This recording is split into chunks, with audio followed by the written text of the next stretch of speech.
Rabino Krasnelnik, ¿es verdad que usted está a favor del matrimonio igualitario? Yo creo que la sociedad debe reconocer los deberes y responsabilidades y derechos de una pareja constituida por personas del mismo sexo como un espacio que es una realidad que existe, que en lo que hace a los aspectos de la vida cotidiana que regula la sociedad, el Estado deben ser reconocidos. A nivel religioso, cada religión tomará sus decisiones sobre consagrar o no ese tipo de uniones. Yo personalmente estoy a favor también que la tradición judía o que nuestra congregación lo haga, pero diría que la sociedad sí tiene que hacerlo, no es un tema religioso. ¿Es usted una cajita de sorpresa, Rabino? Se lo digo con todo respeto. ¿En su congregación hay gente gay? Hay gente gay, sí. Y bien. Sí, digo, Panamá el tema es tabú y poco a poco, poco a poco va saliendo un poco más a la luz y es importante el poder conversar, ¿no? Rabino, ¿por qué se habla tan poco del tema del abuso sexual infantil entre la comunidad judía? ¿Es que no existe? Asumo que debe existir como parte de un fenómeno que trasciende fronteras religiosas. Quizás la magnitud sea menor o no tengamos conocimiento de esos casos, ¿no? Pero sin duda es un tema que hay que estar muy atento, ¿no? Es una realidad muy dramática que hoy está saliendo a la luz y que, bueno, hay que tomar los recaudos para que no ocurra este tipo de situaciones. Cuando usted le hablan, cuando usted habla con gente de todo tipo, o sea, usted viaja y conoce gente de otras religiones y habla y comparte con ellos, al final, ¿qué es lo que le queda? ¿Qué es lo que aprende usted como rabino, como líder de una comunidad religiosa? Hay un dicho de la tradición judía que dice que sabio es el que aprende de todas las personas, ¿no?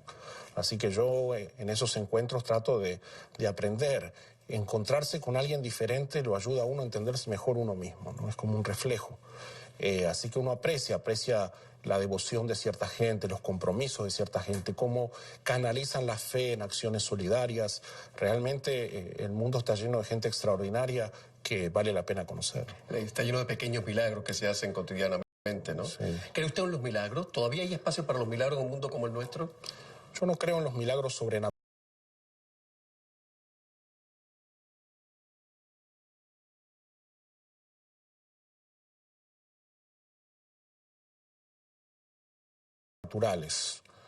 Sí, he sido testigo de increíbles milagros, como le decía recién, gente con un corazón y una capacidad extraordinaria, personas que dan de lo que no tienen para ayudar a otros, muestras de solidaridad, de afecto, situaciones difíciles donde uno cree que no hay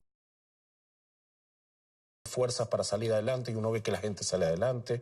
Milagros de esos que son muy inspiradores. Y que son los que al final nos movilizan a todos de alguna manera. Correcto, los que nos dan la gasolina para... Sí, porque uno dice, ¿de dónde adelante, ¿no? Sacan la fuerza? ¿Dónde sacan? El Papa Francisco y usted, ¿qué onda? ¿Cómo se conocieron? ¿Cómo se caen? ¿Cómo se conectan?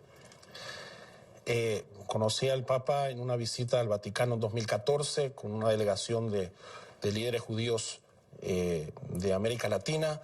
Era una semana antes del Año Nuevo Judío de Rosh Hashanah y nos recibió diciéndonos Shana Tova Umetuká, un buen año y dulce, que es el saludo tradicional judío. Esto es un testimonio de lo que le decía antes, de los tiempos que vivimos, ¿no? Yo pensaba en siglos anteriores, si el Papa llegaba a convocar a dirigentes judíos, no era para una cosa... No era Papa, punto.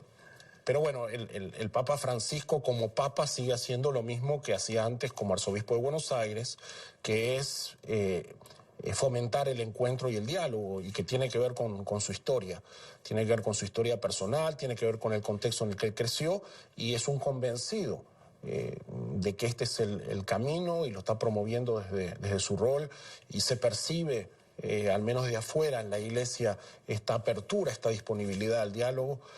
Así que de verdad tenemos un Papa que cree en esto y que de verdad inspira con su ejemplo a todos. Y en persona es tan campechano como parece ser, porque a veces yo digo, este señor o el Vaticano nos vende una imagen, o él vende una imagen de campechanía, de relación directa con la gente que no sé hasta dónde, porque un papa es un papa, es un intocable, ¿no? Inefable, Dios lo puso ahí, en fin.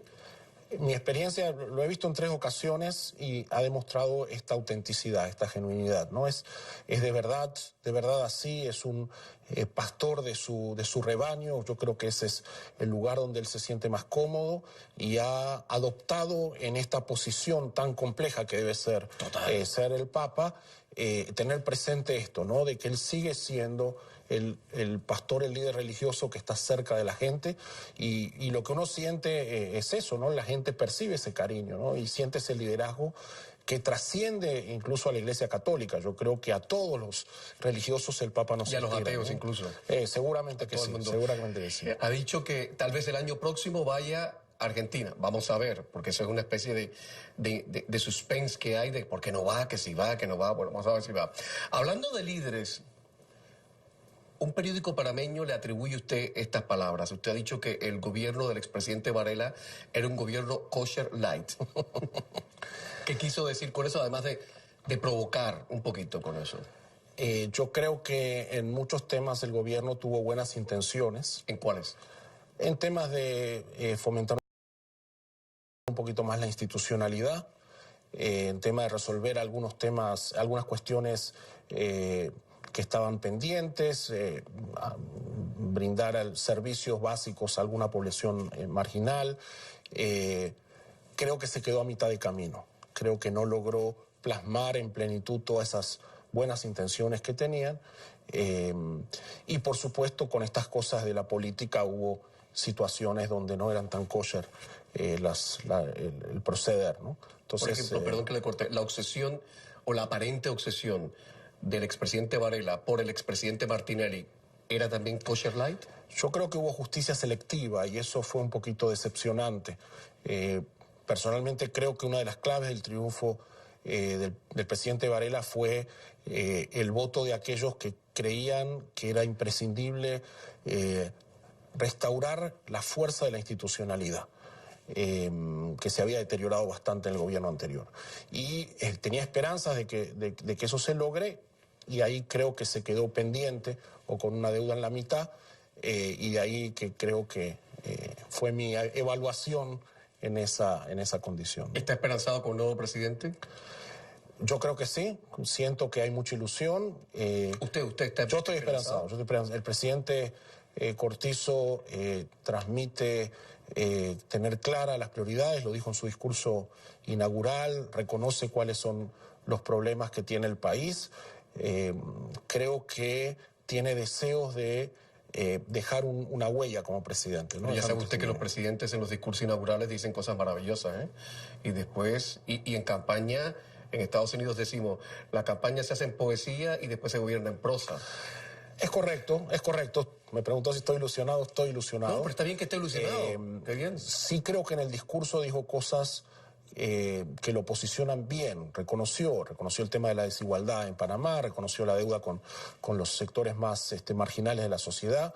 Así que esperemos que con su equipo pueda de verdad plasmar. Panamá es un país pequeño, que tiene muchas bendiciones, que no tiene un nivel de conflictividad alto y que tiene recursos. Debería estar todo encaminado para lograr que cada ciudadano pueda resolver dignamente su vida. Totalmente. Así que espero que el presidente Cortizo pueda lograr. Rabino, finalmente, vuélveme a sorprender o vuélvame a decepcionar. Que no me ha decepcionado hasta ahora, vale. ¿Qué opinión le merece el matrimonio igualitario? Lo tengo clarito y me imagino que más de uno de sus seguidores habrá puesto el grito en el cielo, me imagino, ¿no? Es posible. Pero bueno. ¿Qué opinión le merece el derecho a morir dignamente? Es una gran pregunta. Yo creo que es un tema que hay que conversar. Los cambios en todo lo que es medicina, como en tantos otros campos, son de una velocidad abrumadora. La bioética hoy nos permite un sinfín de oportunidades, muchas que tienen que ver con el origen de la vida y muchas que tienen que ver con el final de la vida. Creo que es un tema que hay que ponerle pensamiento, entender la complejidad. He visto casos donde simplemente es prolongar el final indefinidamente. Y uno ¿Usted se plantea, personalmente lo apoyaría? Creo que hay que conversar, yo creo que hay que entender la complejidad. Yo no digo un no absoluto, tampoco digo un sí absoluto. Creo que hay que hablar. Lo que nos falta son espacios de diálogo.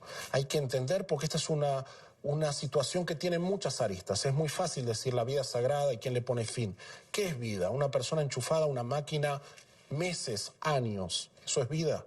Prolongarlo por prolongarlo sabiendo que el final es inevitable, eso es vida. Si una persona quiere para sí el derecho de poner dignamente final a su vida, no tiene el derecho a hacerlo y la sociedad no podría pensar de qué manera canalizarlo.